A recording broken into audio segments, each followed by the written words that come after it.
Greetings from hot, hot Hirosaki, Japan. I'm doing this video from my living room this time because it's a little bit cooler out here, in here.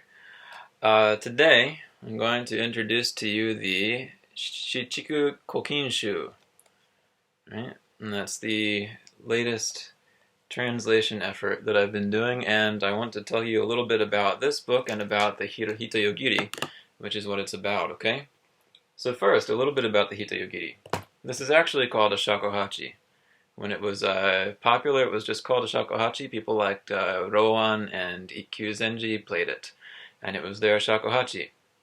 This is the forebear of the shakuhachi that we know today, except it was played well before during the 1100s, 1200s, 1300s, and on up to the Edo era. Coming up to the Edo era, this was still played, but it kind of waned and waned in popularity for the longer Fuke Shakuhachi, which came into vogue, right? The 1.8, when it first came out, was the very long Hitoyogiri, right? When that became popular to distinguish the Hitoyogiri Shakuhachi from the Fuke Shakuhachi, they started calling it Hitoyogiri. Until then, it was just a shakuhachi. And it had its own repertoire of music. However, there is no one left alive today who knows exactly what that sounds like because it went out of popularity for the cooler, longer shakuhachi. However, bigger is better? I don't know. Sometimes smaller is better. I've been liking this a lot. Now, luckily, in this case, we do have scores left behind, and we've got descriptions of how to play in at least 5 or 6 different major works from the Edo era, okay? This is actually the newest of those works. It was published in 1805 originally, right kind of in the latter half of the Edo era.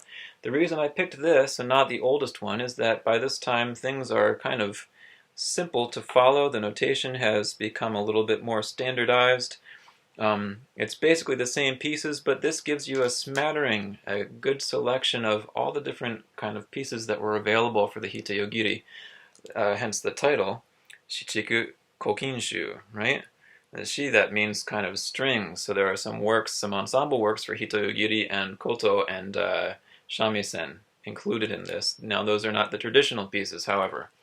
That's the chiku, that's the word bamboo. That comes in, well, this is the bamboo part, right? The Hitoyogiri. Kokinshu is a collection of works of old, that's ko, and kon, or kin, which is new, right? The old and new, new being new for 1805. So it's not really new anymore, it's just old and older. What is in this book? Mainly scores.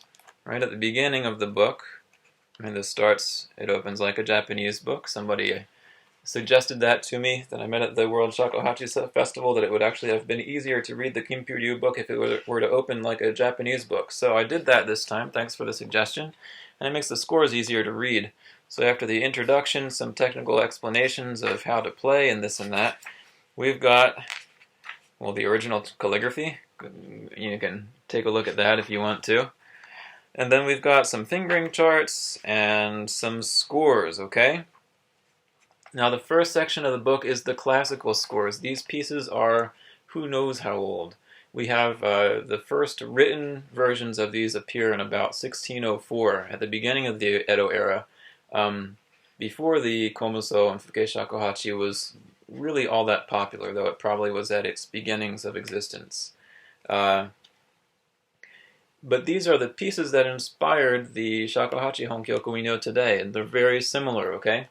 We've got, by similar I mean they kind of recalled nature sounds and the sounds of a bell ringing, right? Maybe even bird song. The scales that they used were attributed to the phoenix. Apparently these came from a phoenix originally in China. Now the pieces, again, they're free rhythm, and they rely on tone colors more than notes to make their melodies interesting. Again, just like the shakuhachi, if you were to play the notes just as notes on a piano, frankly they would be pretty boring and you'd get tired of them pretty quickly. But because of the different tone color capabilities of this little guy, we can get some pretty interesting sounds out of it. And again, the depth is kind of inexhaustible. You can play these pieces your whole life and not get tired of them. And they use the fu hou notation, right, which is pretty simple to learn. Now, where it gets very interesting is that, just like the Shakuhachi, the Hitoyogiri had 5 different modes that you could play it in. But the Hitoyogiri was really more than the Shakuhachi. It was very, well, modal, right? You would play a different mode during each season. So there's 5 modes, one for summer, winter, autumn, spring, in no particular order, obviously. And also another season called Doyo, which is the first 18 or so days of every season. So you play a different mode in that time period as well. Now moving along through there, after the classical pieces, we've got another set of fingering charts, and then we've got some new scores, okay? Now what these are, the author of this book, Kamiya Junte, was already noticing that the Hitoyogiri was starting to wane in popularity towards the latter half of the Edo era. So he decided, well, let's make it more accessible. He wrote these pieces to be a little bit more like the shakuhachi music of the Edo era, which is what most of us are more familiar with, right? It uses the Miyakobushi scale and some of those half tones that we're more used to hearing and associate with the Fuke shakuhachi, and even the modern shakuhachi as well. So there's a collection of pieces that he wrote for that, and they're a good way to get introduced to the Hitoyogiri shakuhachi. His intent was to make it easy for people to start off with it, so that then after that, as a stepping stone, they could go to the old 5-mode classical pieces, which arguably take a little bit more time to get used to and to get into, since you're playing in different modes each season. After these solo pieces, we also have some interesting kind of gasso kyoku, right? These are ensemble pieces. Some have lyrics written next to them. Others are to be played with koto and or shamisen. There's matsukaze, which is not the shakuhachi piece that we're familiar with. It's an actual folk song. There's even a Hitoyogiri version of Rokudan in here. So you can play Rokudan along with a koto on the Hitoyogiri. And that is pretty special, especially given the Hitoyogiri's decidedly narrower range. It has about 1.4 octaves, as opposed to the shakuhachi's 2+ octaves that it can play across.